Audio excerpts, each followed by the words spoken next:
Moncontour, Mirbeau, L'Emploi, Neuville, Charroux, Vouneuil-sur-Vienne, ça Julien, sais. ça va, les trois petits. Parce que nous, nos missions aux archives départementales, c'est d'abord de conserver les archives des archives publiques, les archives des administrations, disons pour faire court. Donc c'est avant tout notre mission.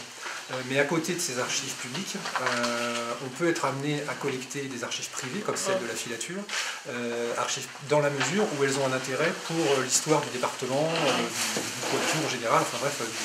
Donc, et du coup, dans le cas de la filature, il est évident que ça a un intérêt pour l'histoire locale. Donc c'est vraiment très important de pouvoir récupérer ces archives-là aujourd'hui. Et puis par ailleurs, la filature, c'est un gros établissement industriel. Mais c'est un gros arbre qui masque une forêt importante sur laquelle on n'a pas beaucoup prise pour l'instant, qui est celle de l'ensemble des archives industrielles de la Vienne. Alors ici on est vraiment à la périphérie même de Poitiers, mais il y avait pas mal de petites entreprises, beaucoup plus petites que la filature bien sûr, mais qui étaient disséminées un peu partout. Ces entreprises ont pu laisser des archives. Mais on n'en a que très peu de traces, on a très peu de fonds d'archives industrielles, c'est un des premiers exemples qu'on met, donc ça peut aussi donner faire surgir des choses à droite à gauche, des gens qui nous disent on a ça dans un grenier depuis 50 ans, ou je sais quoi, ça peut aussi avoir un effet boule de neige, disons, pour faire venir d'autres fonds d'archives industrielles qui pourraient exister sur le département. Il est vraisemblable qu'on puisse en tirer des éléments intéressants pour des expositions par exemple, ou d'autres actions de valorisation. Donc dans les souvenirs, dans la mémoire locale, et donc effectivement il y a certainement des actions à faire. Bien, ce sera à plus long terme, parce qu'on ne peut pas faire ce type d'action tant que le fonds n'est pas raisonnablement classé, on va dire. Oui, d'accord, je reprends ça. Et donc sur la feuille suivante, c'est notre date 1922. Ok. Et vous en avez encore plein d'autres actes. On a encore un carton entier. Les documents sont restés ici dans les bâtiments à l'abandon pendant 40 ans à peu près. C'était ouvert à tous les vents, il y a eu des débuts d'incendie dans certaines parties des bâtiments, il n'y avait pas de fenêtre donc l'eau est rentrée, enfin tout ce qu'on peut imaginer. Et donc du coup c'est très sale et c'est plein de saleté qu'on ne peut pas faire rentrer dans notre dépôt comme ça, sinon on va pourrir tout. Vous allez contaminer. Donc du coup il faut faire tout décontaminer.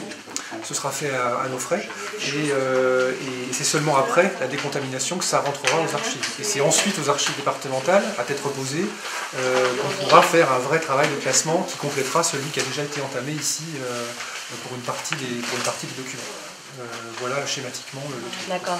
Et là ici on va prendre l'essentiel, simplement on va laisser de côté des documents qui seraient vraiment irrécupérables. Oui, voilà. Des documents où il n'y a plus rien à lire dedans, même propre, on n'en tirera pas grand chose. D'accord. Mais grosso modo, c'est ça l'idée aujourd'hui. C'est la première étape. La première étape, là, ça va nous occuper aujourd'hui, éventuellement demain. On a prévu de revenir demain si nécessaire, mais sans plus, quoi. Mais c'est jamais que la première étape d'un travail qui sera effectivement, qui va prendre un certain temps.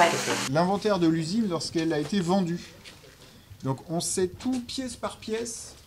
Exactement ce qu'il y a. Donc par exemple, matériel de bureau, pièce 1, la pièce du standard. Un standard CLT 44 postes, un bureau dactylo, un bureau demi-ministre, une machine à écrire. Donc on est capable avec ce document-là de redire très précisément comment était l'usine. Oui. Constater la présence de champignons. Voilà. Ça va aller plus loin.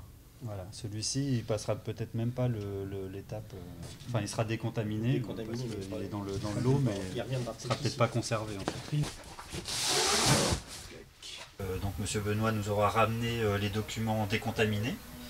Où l'étape suivante, ça sera le classement des archives et éventuellement, selon l'état des documents, notamment la lecture, est-ce qu'on pourra lire ce qui est écrit sur certains papiers.